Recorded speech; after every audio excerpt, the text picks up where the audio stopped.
The bad stuff that's happened, you guys have been right there alongside us, showing support, not just to me, and I very much appreciate that, but to my officers and their families.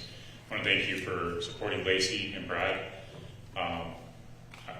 Obviously, you heard from her how much that means to them, but it means a lot to me, and it certainly means a lot to my officers too, to see that level of support as we go through these different challenges. So, the round of applause should be for you guys. Thank you.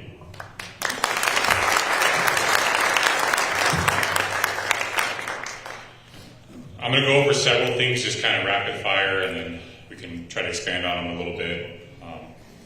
Obviously, we had something that happened recently in our community that's as tragic as anything can be. And so tomorrow there's a news conference that I have to get back to after this and prepare for. So I'm not going to speak a lot about it, but that's obviously hanging over everything that's going on in our city and everything I'm going to say and do tonight. I'm going to start with the legislative session, some things, good things, bad things, or things that didn't happen. It wasn't all lost. There were some things that happened that were positive that I believe was because of the support and advocacy of all of you guys, hopefully my efforts, and police chiefs across the state, among other groups. House Bill 8 passed. That's the one that the governor signed. I was there for.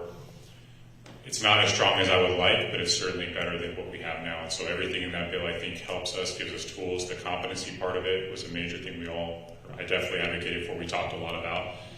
I don't know that it's going to fix it by itself, but again, it's given the district attorneys and the judges tools that they do not have right now. And June 20th, that will be in effect, along with the rest of the components of that bill. A couple other bills that passed that I think are positive. Senate Bill 70, which is the racketeering bill that helped kind of shore up some of the issues with racketeering, which includes things like human trafficking. The old bill was very problematic and was basically unenforceable.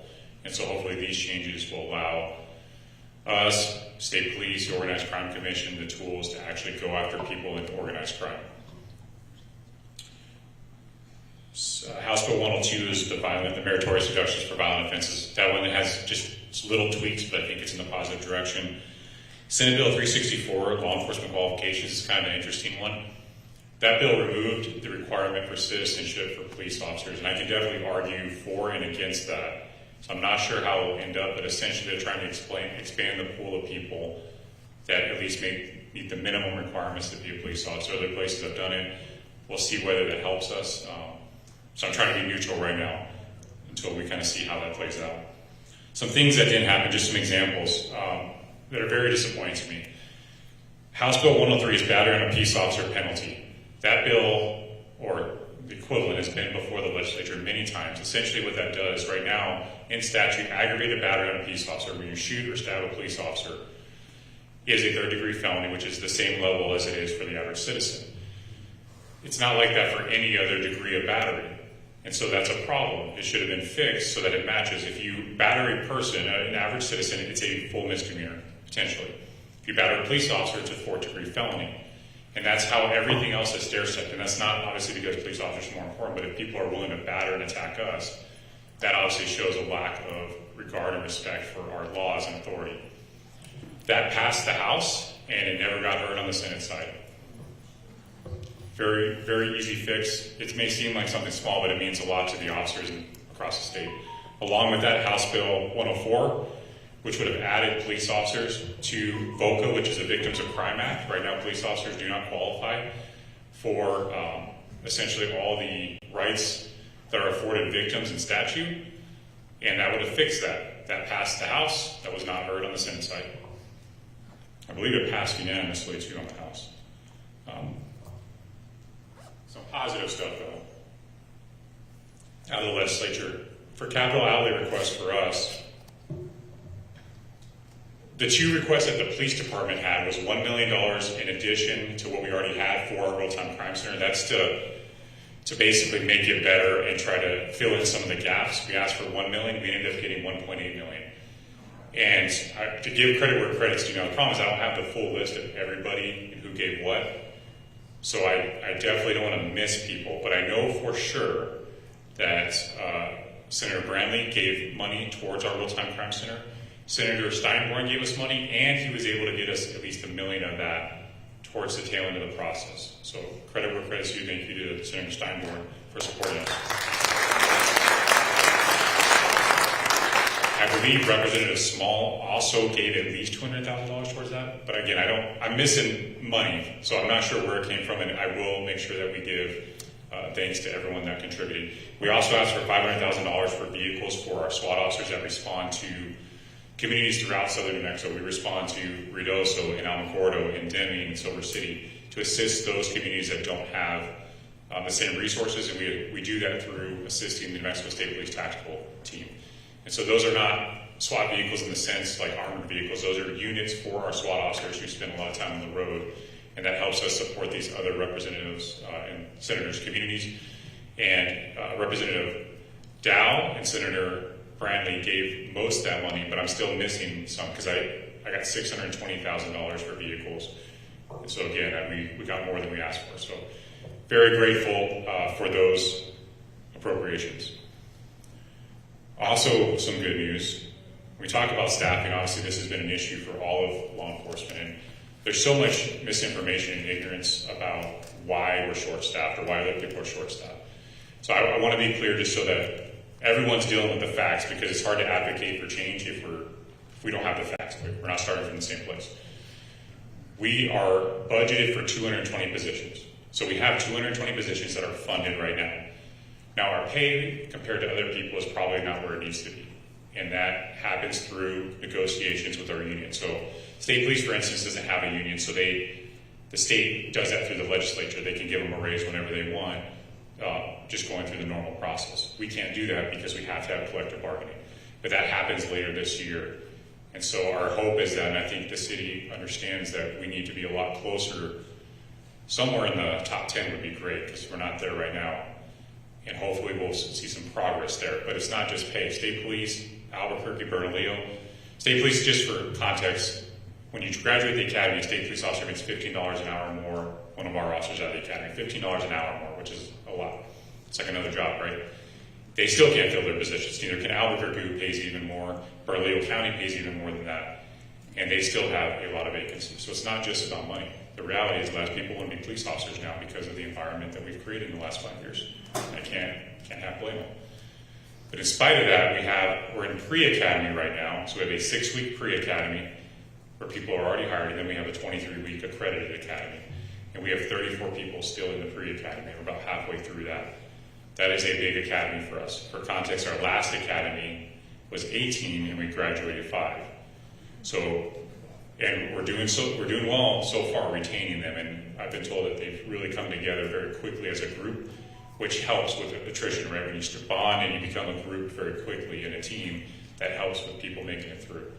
And so realistically, if in a year from now, because that's the reality, probably January, February, they will be off field training. If I have 20 of them that make it off field training, that will be a huge win in our sails for staffing. But it's time. It takes a while to get them out of the academy, go through all the field training program, and actually get them on the streets on their own, helping with staffing. 34 that are still in the academy. We also have 2 laterals and some retirees that are finishing up field training that will help. We're in the process of hiring additional laterals, even if that's 3 or 4. It's very helpful for holding us over until we get this next academy on the streets.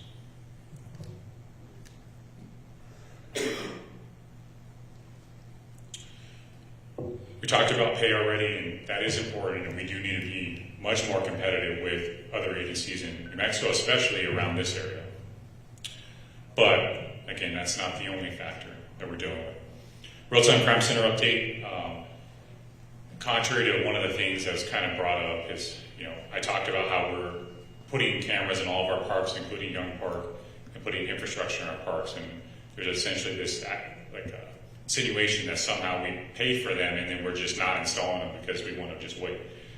They're not installed because they can't be installed yet. Most of the products that we're installing don't even come out until May, and we're not even first on the list for that. That's just how it works. You don't just pay for something and immediately get it or get the work done. I wish it worked that way, but it doesn't. With the real-time crime center, the actual room in the police department, same thing. We've pushed very hard, but a lot of the steps with the construction, well, first the electrical plans took forever to get somebody to actually take that project on and then go for a bid for the actual construction work. But we're right there where hopefully we can get the construction done in the next few months. We're hiring those 5 positions for the real-time crime center operators or technicians. Right now, that already closed, and we had a good amount of applications for those 5 positions. So we're moving along. It's just, it's at the speed of government, I guess you could say. It's not moving as fast as I would like, but we are making good progress. And a lot of the software and stuff is already being implemented and is already operational or partially operational. So my goal, I keep saying like May, June, but I think a realistic goal is July 1, the new fiscal year. Hopefully we'll be up and running with the real-time crime center, at least with most of it. Just quick crime update.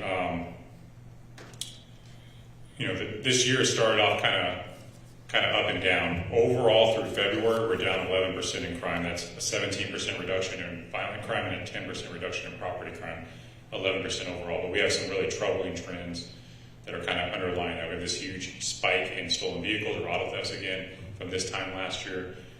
We were at 6 homicides now with the 3 that just happened. So that's definitely not a good trend for being only 3 months in. And so although there's some good news because we've had decreases in crime the last 2 years going into this year, small decreases, and we're seeing a decrease so far this year, we're definitely fighting the battle, and it's not over yet. And I kind of just want to end on this, that in spite of all the bad stuff that's happened in our community, and I don't know why a lot of this stuff has happened. There's really no purpose or reason. It's very hard to find the purpose in it. But I do think in spite of that, one, there's a lot of good stuff that's happening within the department and within our city, and we have to try to force ourselves to focus on those things and be grateful for them. And in the end, I do believe there is a purpose to everything, even when we don't see it in the moment. And when we look back, even with Jonah's murder, I can see a lot of good that has resulted from it. Obviously, we would do anything in the world to take it back and go back and stop it, but I think good will come from everything that's happened to us, and it certainly brought us closer together as a department. I hope it really brings our community closer together, and that we stop bickering about all the inconsequential nonsense, and that we find the common ground and actually get stuff done. And that includes policy, and I think, my message, despite what some people may think, is that I don't want this last tragedy to be political, but it is about policy. Policy is certainly a part of it. And I'm tired of seeing juveniles committing violent crime after violent crime with no accountability. And until we stop that, it's really hard to say that policy is not a part of it. And so that's not the only part of it. And there's certainly questions why it even gets to that point in a kid's life where they feel like that's an appropriate response. But right now we got to stop them from committing the 6th or 7th violent act. Let's start there, and then we can work our way back. So, thank you. I'll take a few questions while I'm here, if we have them. Cover rules for questions. I know Don already talked about it. Your question will be a short question. It will be one. When he responds, we're done. We don't ask and ask and ask and ask, okay? We have enough time. Okay, go ahead. Yes, sir. Sorry. Good to see you. So, my suggestion to you, and I believe this would go back, is what ATD did in the city of Albuquerque by bringing in the state police, whether a 2-week or 1-month hiatus, bringing in officers from out of district, patrolling with your officers on the street, allowing the officers to answer calls to service, the other officers from the state police to come in from out of the district to patrol and make traffic stops, and from those traffic stops make the arrest or the investigation that need to happen. ATD did it several times. I think it was advertised throughout the state that it was a positive impact on the community. A lot of citizens out of Albuquerque enjoyed that. Again, it's nothing on your department. You're saying you're short, state police are short, everybody's short. But right now, at the legislation, I'm fully aware that the state police have the money right now. And to start the program, going to the governor's office directly to the chief of the state police, Troy Wheeler, and I believe this group would back that. So it's a suggestion. No, I appreciate it. Obviously, you have that perspective from your background. We've been working, state police here locally, this district and the surrounding districts have been great. We've done about 3 operations a year since I was a deputy chief, where we do similar. We structure them a little bit different every time, but essentially we work side by side and kind of do a search operation. And I'll tell any marked or any police presence that if you want to come in the city and help us, you're welcome to come in the city and help us. Not going to hurt my feelings. And so I'd rather do it together. And that's a conversation I've had locally, but I'll talk to Chief Weasler.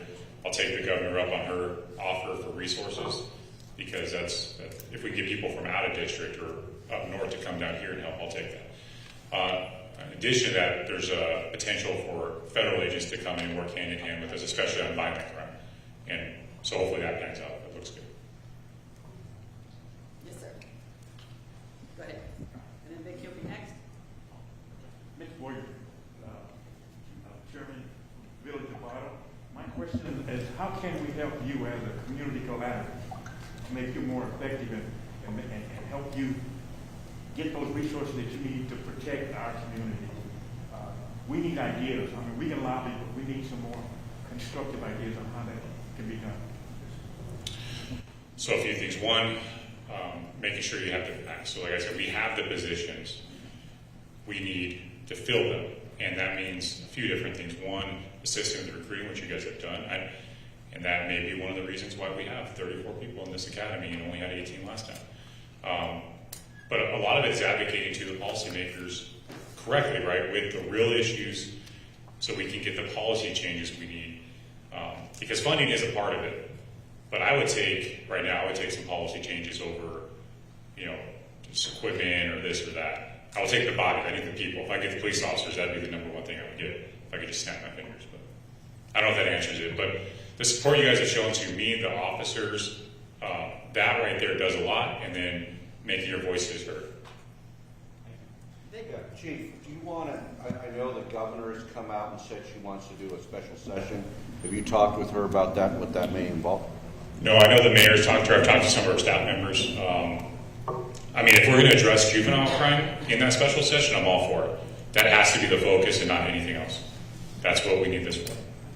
Or if they want to do some support and recruitment and retention for police officers, they can add that in too. Comments, questions over here? Yes, ma'am. I have noticed a lot of people in the community talking about a possible curfew for people under 18. Do you think that would actually help with anything?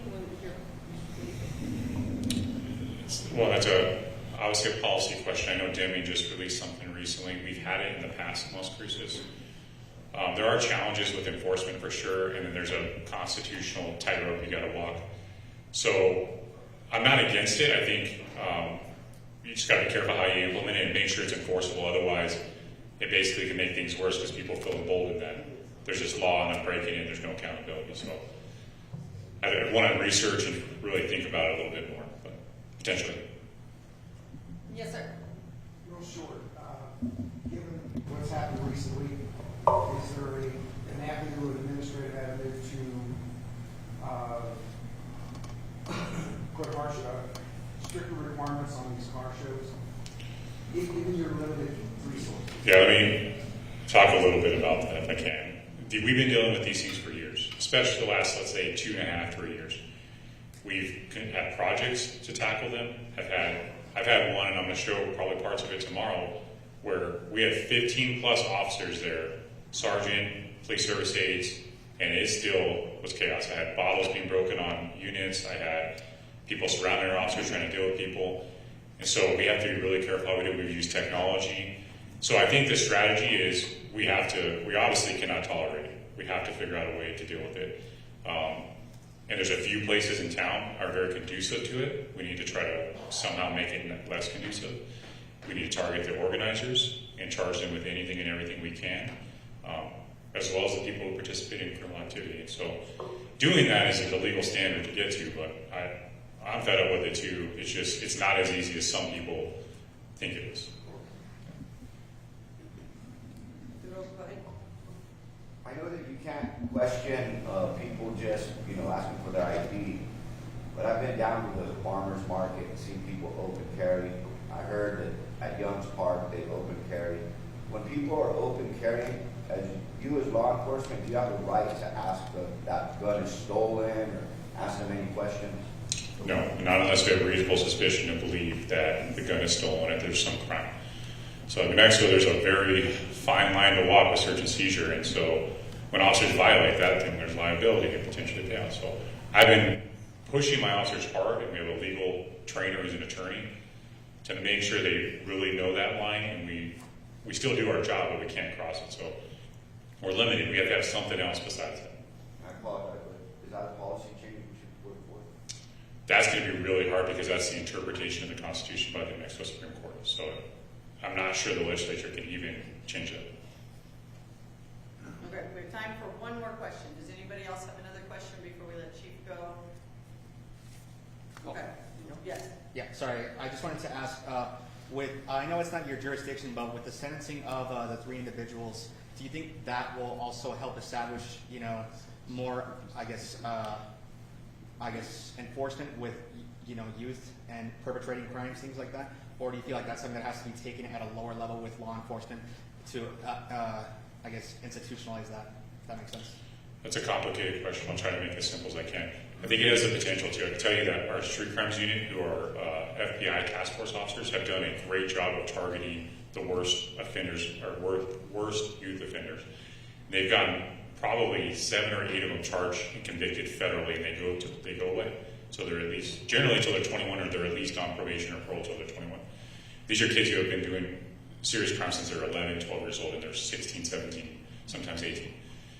Yet, and all their friends know that they went away and that they actually had accountability, and they still just think it's not going to happen to them. Seems to be the thought. And the research bears out that if down the line there's consequences, it's less effective than if there's immediate consequences. So swift and certain consequences of some kind is more effective.